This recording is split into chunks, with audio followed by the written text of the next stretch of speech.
Hai, terima kasih bagi sobat yang telah merapat gabung erat dengan channel penuh sahabat. Inilah kami, Sinema Nyonya. Kami suguhkan kepada sobat sajian rangkum dari film yang berjudul Miracle in Cell 7. Film yang setiap scene-nya terlalu seru untuk dilewatkan dan terlalu sayang untuk tak dibagikan. Saya pastikan sobat bakal terpuaskan bila mana menikmati keseluruhan adegannya.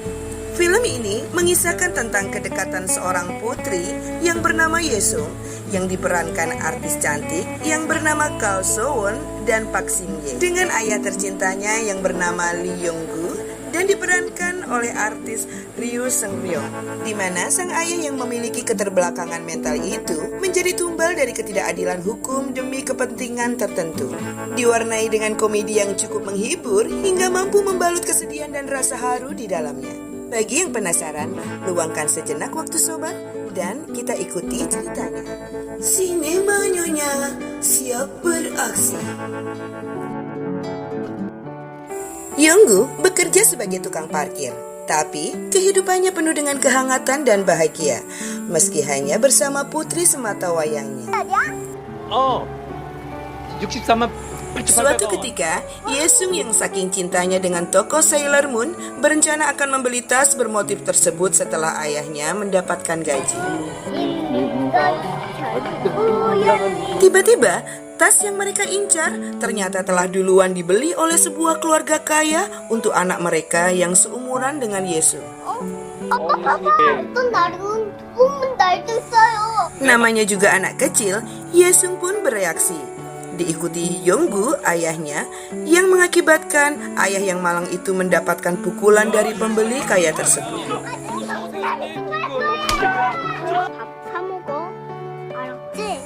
Scene berlanjut dengan kebiasaan Yesung yang selalu memberi semangat ayahnya saat berangkat kerja. Bahkan dengan setia pula gadis cilik itu menunggu hingga ayahnya pulang.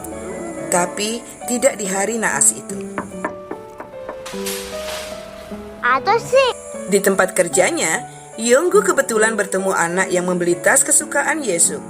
Anak itu pun menyarankan untuk membeli tas yang sama di toko yang lain.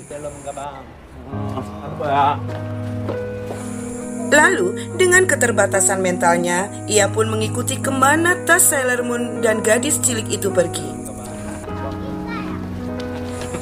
Di tengah perjalanannya yang memang kebetulan sepi, pria malang itu terpeleset, tapi ia tetap saja ingin melanjutkan perjalanannya.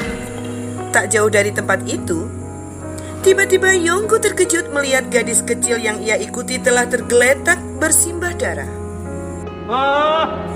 Meski keterbelakangan mental, tapi kejeniusannya membuatnya mudah mengingat teknik PCR yang pernah ia pelajari guna menolong anak itu.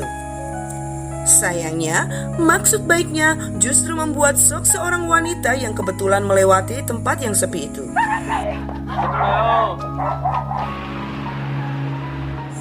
Hingga menjelang malam, Yesung masih setia menunggu, tanpa anak itu tahu ayahnya sudah berada di kantor polisi.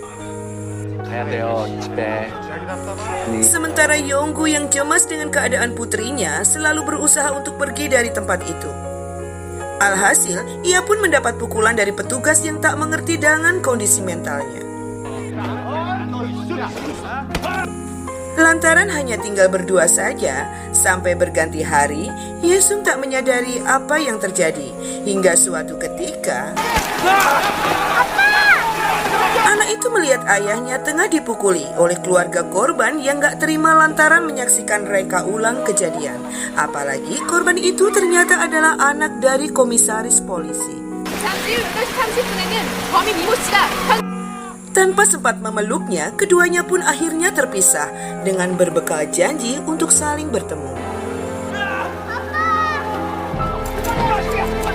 Kini, tinggallah Yonggu di balik jeruji sebagai terdakwa kasus S4, yaitu pelaku pembunuhan, penculikan, dan kekerasan seksual kepada anak.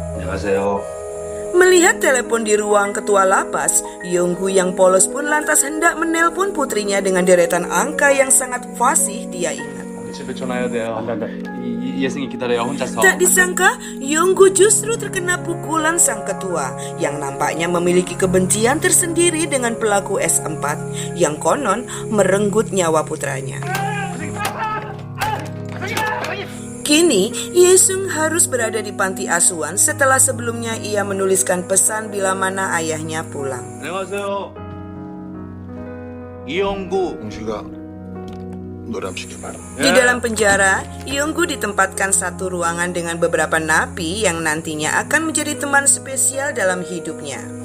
Di antaranya, Bongsi si pencopet, Manbum terlibat kasus perzinahan, sementara Junho dan Paman So terlibat dalam kasus penipuan. Dan sebagai bos atau leader dalam ruangan sel itu, terlibat kasus penyelundupan. 5살 때 엄마 죽었어요. 교통사고. Disinilah nampak kejeniusan Yonggu yang amat mahir dalam menghafal angka. 1961년 1월 8일 태어났어요. 한간등 살인. Tapi, pada saat teman selnya mengetahui tuduhannya sebagai pelaku penculikan dan kejahatan anak, nampak kebencian dari mereka yang lantas kompak menghajarnya.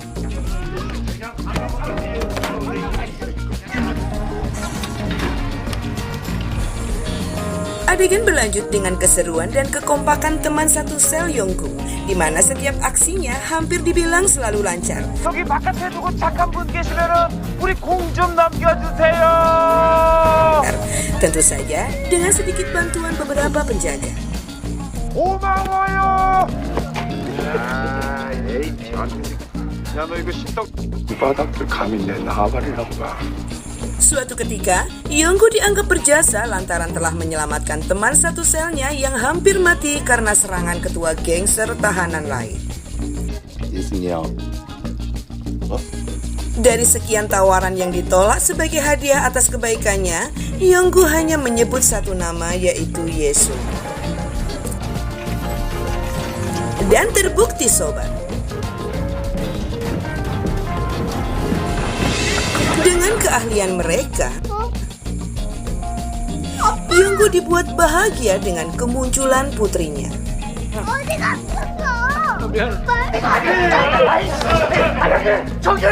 Kemunculan Yesung di dalam sel membuat panik Bongsik yang tak ingin kena masalah sehingga hukumannya akan semakin berat. Pria itu lantas mencoba melaporkan keberadaannya, tapi kepolosan Yesung akhirnya meluluhkan hatinya. Di sel itu, mereka memperlakukan Yesung dengan baik kecuali Bongsik yang masih saja cemas. Demi menjaga mental anak itu, mereka memberitahukan bahwa tempat itu adalah sekolahan, bukan penjara. Tapi berbeda dengan Yonggu yang jujur. 다 나쁜 사람들.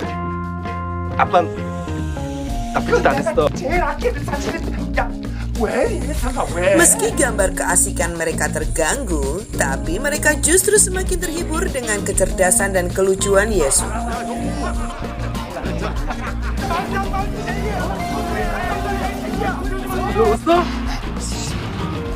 Beberapa kali, keberadaan gadis kecil itu hampir saja ketahuan. Tapi, kesulitan di antara mereka tetap saja berhasil menutupinya. Hingga suatu ketika, usaha mereka kali ini gagal lantaran ketua lapas berhasil mengendus kejanggalan mereka. Meski Yonggu harus terisolasi akibat kejadian itu, tapi pria itu justru mengkhawatirkan putrinya. Tak dinyana, hal tersebut semakin membuat ketua lapas murka. Bagaimana bisa pelaku kejahatan seksual anak justru mencemaskan anaknya sendiri? Sementara Yesung yang merasa bersalah hanya bisa menangis di panti asuhan. Scene berlanjut dengan nasib kawan Yonggu yang terancam hukuman yang lebih berat. Tetapi mereka sepakat tutup mulut demi menyelamatkan beberapa penjaga yang ikut terlibat dengan aksi mereka. Sementara keadaan Yesung yang nampak selalu bersedih membuat ibu gurunya khawatir.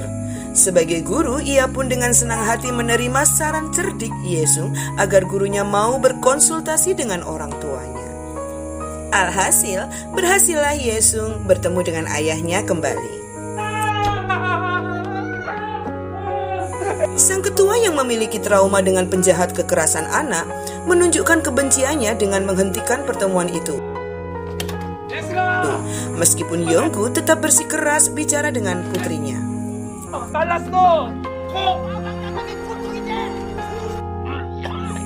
Suatu ketika terjadi kepanikan yang luar biasa akibat kebakaran gedung penjara. Semua napi pun dilepas agar selamat. Ternyata kebakaran tersebut akibat ulah Samyun, seorang gangster yang sebelumnya hampir membunuh teman satu sel Yonggu. 아버지 불러줄 테니까 그거 안 들으나? Adegan selanjutnya, nampak Yonggu yang ikut dilepas rela menolong nyawa sang ketua yang hampir tewas terbakar. Pada saat menghentikan aksi Samyun yang sudah tak terkendali itu. Di momen inilah ketua lapas itu mulai menaruh simpati, apalagi melihat perjuangan Yonggu kepada putrinya. Ketua lapas yang selalu ingat dengan kematian putranya pada akhirnya meragukan kejahatan yang dilakukan Yonggu. Beberapa saat ia sempatkan mengamati napi yang selalu nampak bersedih itu. Bahkan ketua itu pun menyempatkan menjenguk saat mengetahui Yesung mengalami hal yang sama, yaitu gak mau makan hingga jatuh sakit.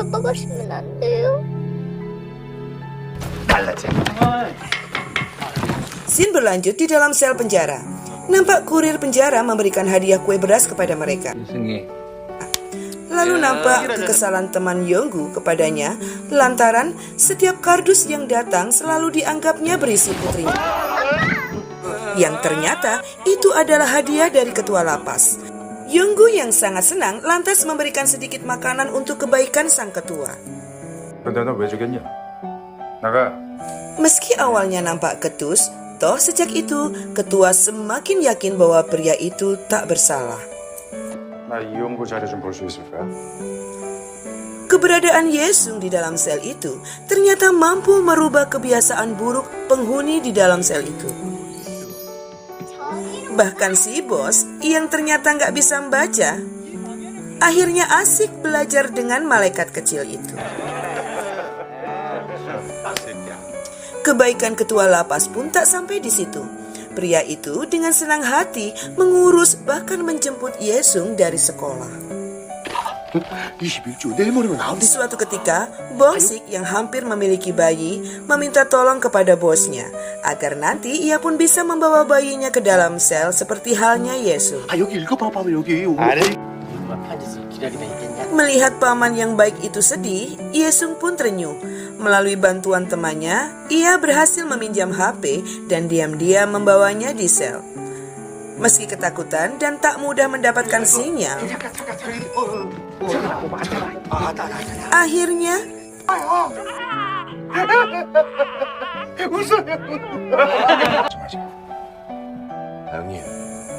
kita beralih kepada ketua lapas yang semakin curiga dengan kejanggalan berkas Yonggu. Ketua lapas itu pun akhirnya menghadap langsung komisaris polisi yang sekaligus ayah korban. Di scene ini kita tahu dendam dan masa lalu yang disimpan sang ketua, di mana ia pernah memiliki seorang napi favorit yang ternyata justru napi itulah yang menyebabkan tewas anaknya. Tapi meski begitu, kali ini ia tetap bersikukuh bahwa Yonggu tak bersalah. Kini, Yonggu sudah seperti keluarga bagi teman-teman napinya. Mereka pun meyakini Yonggu tak bersalah. Bagaikan tim penyelidik, mereka berupaya membebaskan pria itu dari tuduhan. Tak hanya itu, teman-temannya yang baik itu pun mencoba memperagakan kronologi kejadian naas. Sedangkan kemampuan PCR Yonggu membuatnya dituduh melakukan pelecehan seksual. Sampai pada akhirnya mereka meyakini itu adalah sebuah kecelakaan lantaran dinginnya cuaca di hari kejadian itu. 영양을 살해할 목적으로 벽돌로 머리를 들이친 적이 있죠. Nampak di dalam adegan ini, mereka pun silih berganti membantunya menghafal kalimat yang nantinya digunakan dalam persidangan. 하다 갑자기 생각이 안 난다. 어떻게 한다고? Kebaikan mereka pun ternyata diikuti oleh hampir seluruh penghuni lapas yang menandatangani petisi kebebasannya. 그 사람이 지금 제정신이 아니야. Scene berlanjut dengan kedatangan pengacara yang justru membuat rumit dan memojokkan Yonggu. Sang ketua tak lantas menyerah.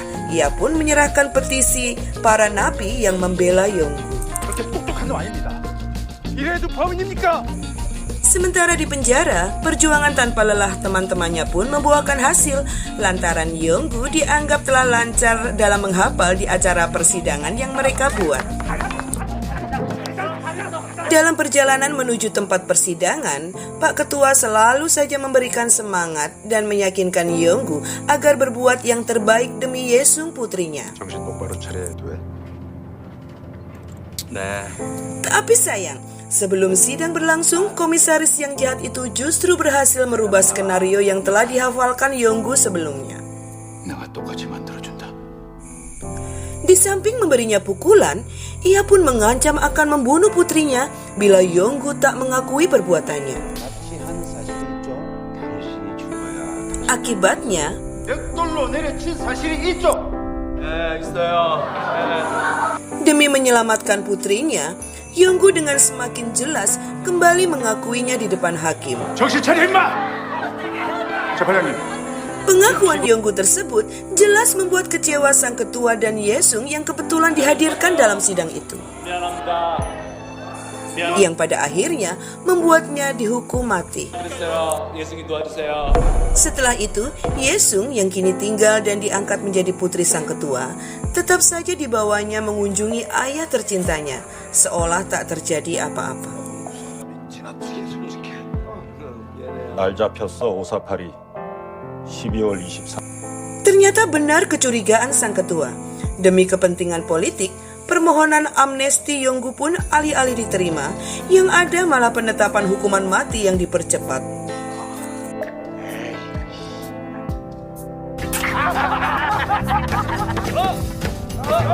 Demi persahabatan, mereka pun mempersembahkan mahakarya untuk menyelamatkan nyawa Yonggu yang terakhir kalinya. Dan mahakarya mereka dipersembahkan dalam acara itu.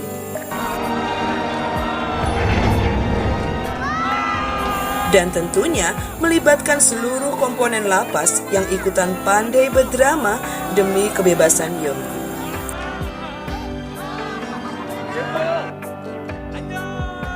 Tapi sayang, balon udara itu pun gak mendukung mimpinya. Dan bahkan nasib ayah yang baik itu.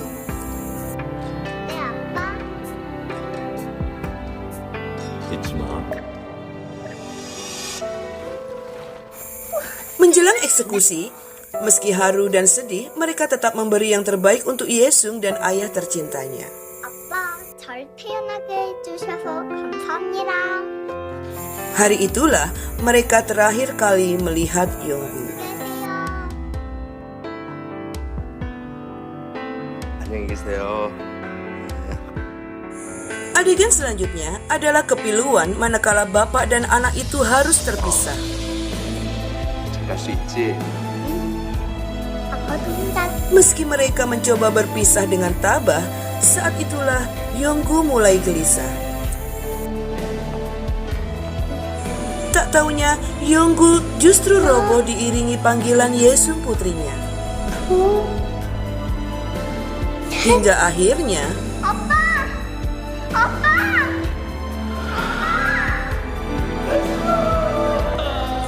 Yonggu seolah tersadar akan kesalahannya. Ia pun berteriak meminta pertolongan, tapi semua telah terlambat. Seterlambat mentalnya.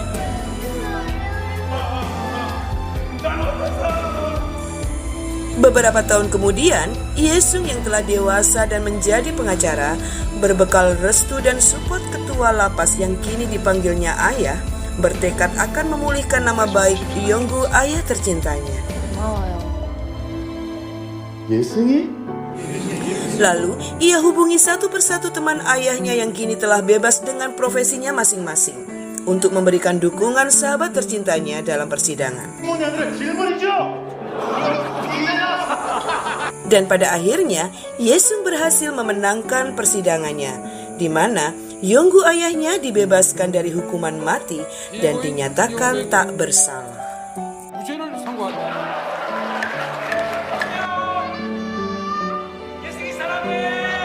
Oke sobat, kesempatan memang kadang gak datang 2 kali. Tapi ingatlah, selalu ada mujizat untuk memperbaiki dan move on dari masa lalu. Oke sobat, gak terasa sudah berakhir ceritanya. Harapan kami, sobat semua terhibur dan dapat mengambil hikmah dari ceritanya. Terima kasih dan mohon terus dukung channel kami. Izinkan Nyonya pamit undur diri dan bye-bye.